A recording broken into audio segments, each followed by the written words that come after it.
How's it going, everyone? This is MindBlank. Welcome back to my channel where I needed a short break from all the Ryzen testing, benchmarking and overclocking that I've been doing for around 3 weeks or so. I was kind of burned out on that. So I thought this was a good time to check out some products that a company called BlitzWolf sent over some time ago.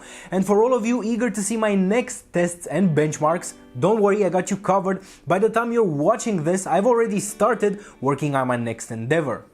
Since this channel has started growing, I keep getting contacted by all sorts of smaller companies wanting me to take a look at their products. Since the vast majority of these are honestly not piquing my interest and probably yours neither, I just politely decline for the moment.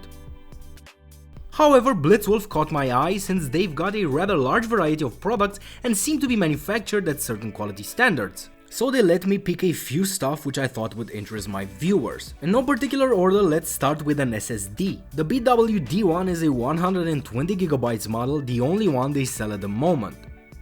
I imagine it's really hard to get into the SSD market right now. If you're aiming for high performance, that's mostly for PCIe and GFF nowadays. So for regular SATA SSDs in 2017, you need to have something special. Since obviously judging by the on-screen numbers it's not breaking any records and that's completely fine, the price must be very attractive. Well, it's $60, which is exactly where you'll find SSDs from other bigger brands. This is not me criticizing their pricing policy, just pointing out the obvious. You are battling established manufacturers on a market that's still growing but very price conscientious.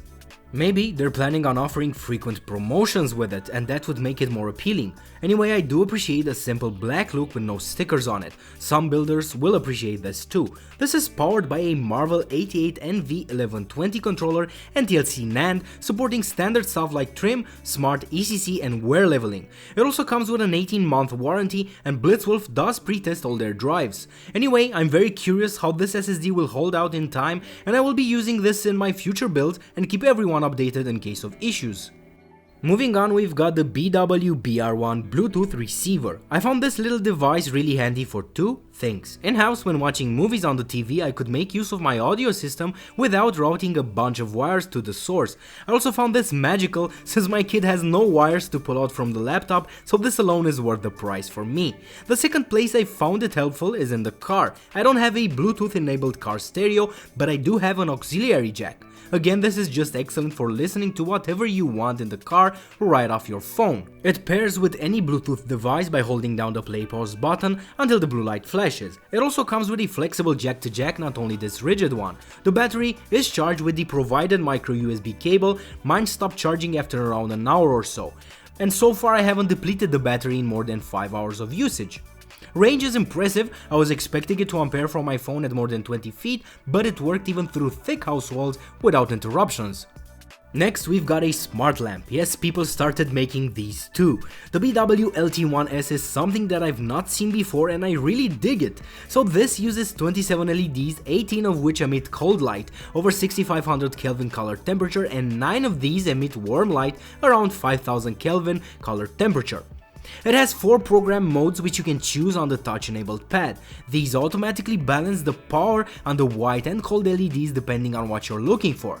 For example, the reading mode is very mellow, as it should be, and is dimmed by default, although you can alter the brightness of all the modes on the same touchpad. It gets very bright if you want it or fairly dim for nighttime reading. There's also a 60-minute timer that will turn the lamp off after an hour if you fall asleep. I found myself using this not mainly for reading but for late night PC tinkering. I don't want to keep the main lights on and use this standing over the PC or whatever I'm doing. This came very handy when soldering small electronics. The only problem I have with it is that the arms feel a little flimsy at the joints and when folded it doesn't line up perfectly. The base uses an anti-slip foam material that works very well though. This also comes with a built-in USB so you can plug your phone directly to the lamp. I actually found that pretty handy. Another problem is that the swivel is not really working right by design. The way it clamps down on the base makes it really difficult to turn the lamp without unscrewing it.